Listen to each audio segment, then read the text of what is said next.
Sa linya muna. natin, Weng, si Commodore J. Tariela, tagapagsalita ng Philippine Coast Guard sa West Philippine Sea. Commodore, good morning. Si Joel Siweng po ito. Live po kay Super Radio DCWB-GTV. Maganda umaga po, Commodore. Hello, Sir John Mamweng, at magandang umaga rin po sa mga taga-subaybay niyo po.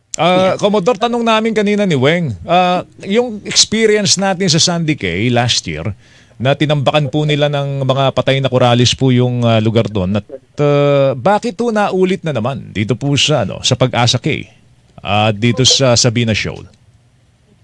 Actually, sir, yung ginawa nating research nung March lang to, sir, yung sa Sandy case. And then itong nakaraan lang na hanggang ngayon, sir, binabantayan naman ng Coast Guard dito sa may Sabina Shoal or Skoda Shoal. Ito yung na-prevent natin, no, from expanding itong reclamation nila.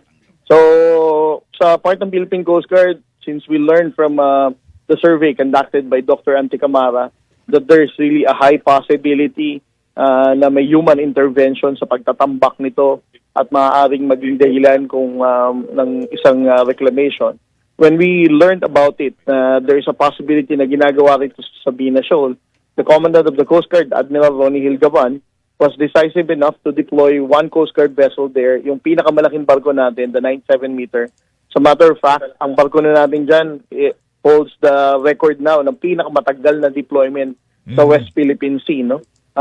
Right now, 29 days na siya na nandyan sa Sabina Shoal para manmanan ang ginagawang mga activities ng Chinese Maritime Militia, the Chinese Coast Guard, and the Chinese Research Vessel. Manmanan o manmanan lang ba, Commodore, o itaboy? Yung mga Chinese pumapali-paligid vessel dyan. and personnel na nandyan. Tsaka doon pa sa ating pagmamanman, nadagdagan ba yung kanilang ginagawang reclamation? Well, Sir Joel, no, since day one, what we did there is mag-deploy tayo ng mga divers natin. Sinukat natin itong mga allegedly, no, na ginagawang reclamation ng China.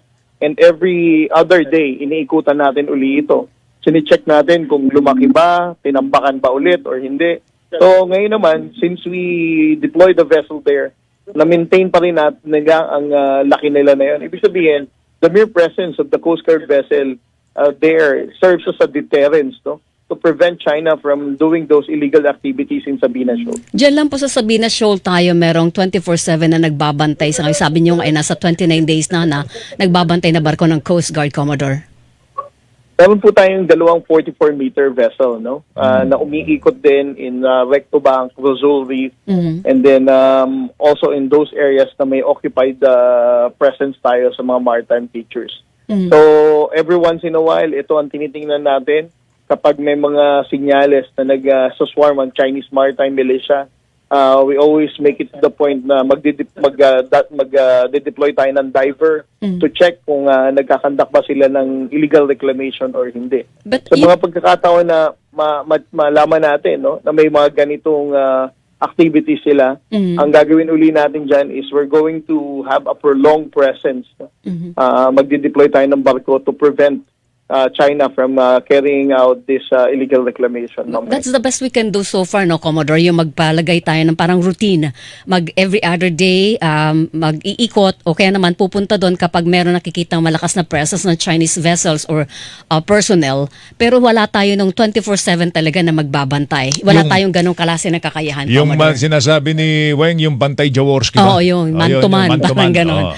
Right now, Ma'am Weng, meron tayong ganyan sa may Sabina Shoal lang. No? Yun yung may 29 day na tayo ngayong deployment.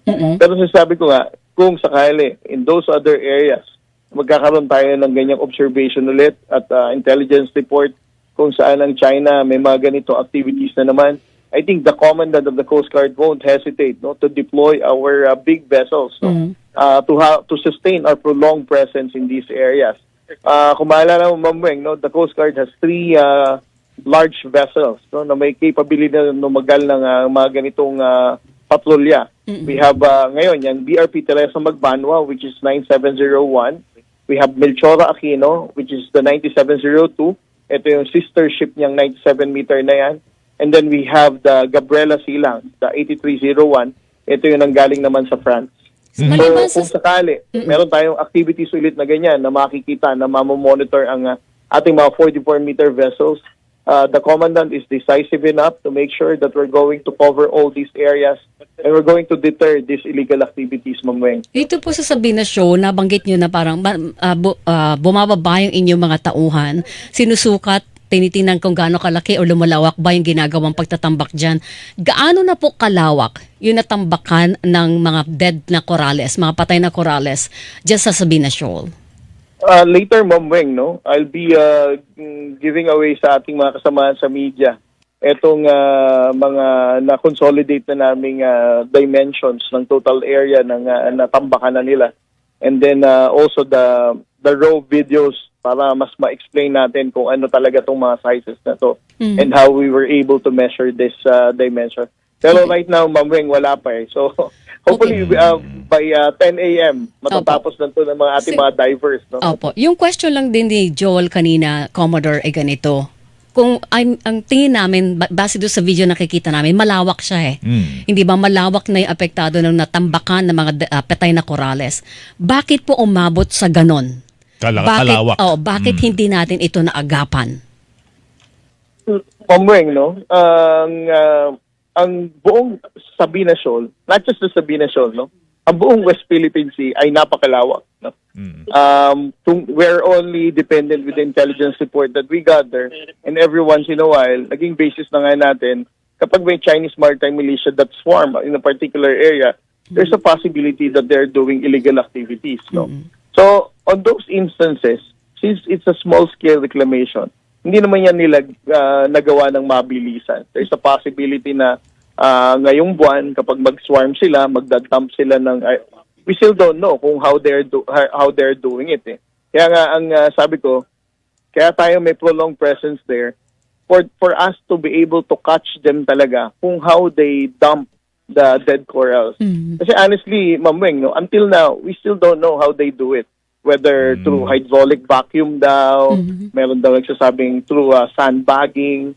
So ito yung minomonitor natin. Kaya nga, ang sabi ko, until now, we cannot even explain how they do it. Ang pinanghahawakan lang natin, kaya nating sinasabing it's only the People's Republic of China because every time they swarm a particular maritime feature, yan ang nangyayari. So, it takes a while bago nagkaroon ng ganyang lawak. No? So, at saka pag high tide, ma'am, no? Hindi mo yan makikita. Yes, opo. Sasadyain mo yan talaga. Okay, ito lang, Commodore. Kasi yung Pag-asa Cay, tsaka yung Sabina Shoal, napag-alaman namin, malapit na sa Reed Bank yan, Weng eh. Yung Reed Bank, alam natin na yan ang napakayaman sa natural resources sa langis. Kaya pinupuntirya ng mga Chino yan.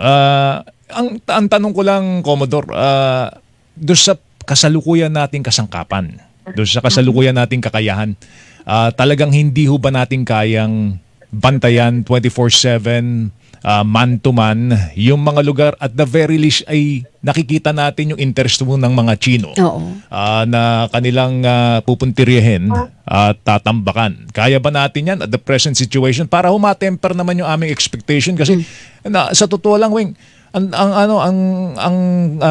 kabayanihan ng ating mga Coast Guard hindi na matatawaran. Kaya lang talagang kulang sila sa gamit eh. Ngayon ba, tingin nyo, hindi natin kaya talagang bantayan yung mga lugar na yan? At the very least, yung mga lugar na talagang pinupuntiryan ng mga Chino. Sir Joel, no, ang mas malapit sa Reed Bank is yung Rizal Reef.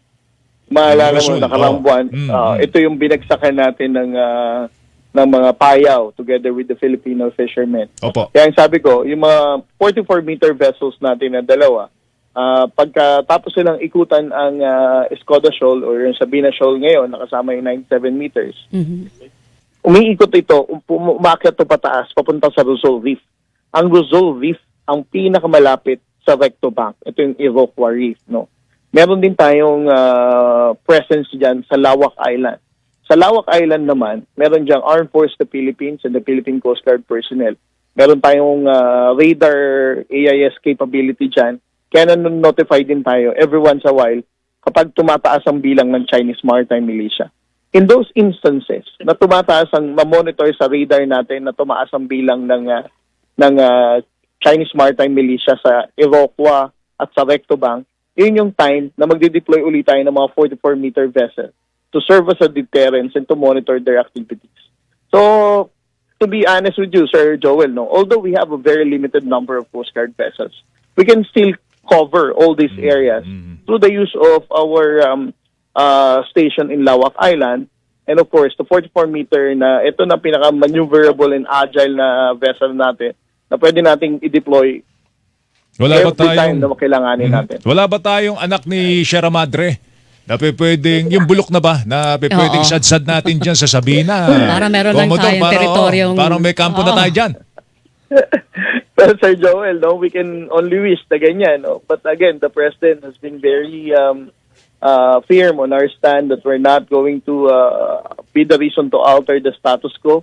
And of course, we still have to deal with them professionally and abide with the international law and the existing arrangement natin with other Southeast Asian countries kung saan sabihin natin na walang altering ng status quo. Kung ano na pagkasundoan natin ganyan na. Yun ang problema doon, Commodore. Status quo ginagalang natin. Pero ang China, Hindi binubuno na ginagalang, yung sarili natin teritoryo. May bago na silang isla dyan pagkatapos dahil sa sobra nating pagsunod sa status quo. Hindi ko sinasabing dapat tayo mag-violate. Pero diplomatically, militarily, and economically, dapat may magawa tayo para At the very- sila din ay gumalang sa status quo. Actually, Weng, at the very least, meron na tayong pwedeng sisihin eh. Oo. Sumadsad yung barko namin dahil tinambakan nyo ng Corales. Hindi na namin matanggal, sorry ha. Pwede. Hindi namin sinasadya to, Kung kayo gusto may nyo, gawa hilahin nito nyo. Kayo may gawa nito eh. Sinadsad namin dahil, ayun, tinambakan nyo. Hindi sir sinadsad, sumadsad. Sumadsad oh. Sumadsad oh. Mali Sorry, ka doon, mali sorry. ka. Sorry, sinadya eh. No? Oo. Sumadsad kami, hindi Correct. namin alam yan. No? Ayun no.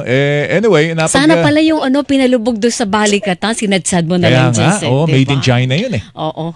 Sinadsad talaga. Made in Hindi, pero China. totoo yun, di ba? Oo, sayang lang, Ito oo. lang, liko lang ako ng konti, Commodore, kasi si Ray Powell, yung international security expert, hindi po ba, meron siyang tweet. Sabi po niya sa tweet niya, magpapadala daw po ang China ng mas malalaking pwersa para harangin yung atin ito convoy na lalarga ng May 15 para magdala po ng tulong sa ating mga mangingisda dyan po sa West Philippine Sea. Ano po ang inyong take dito?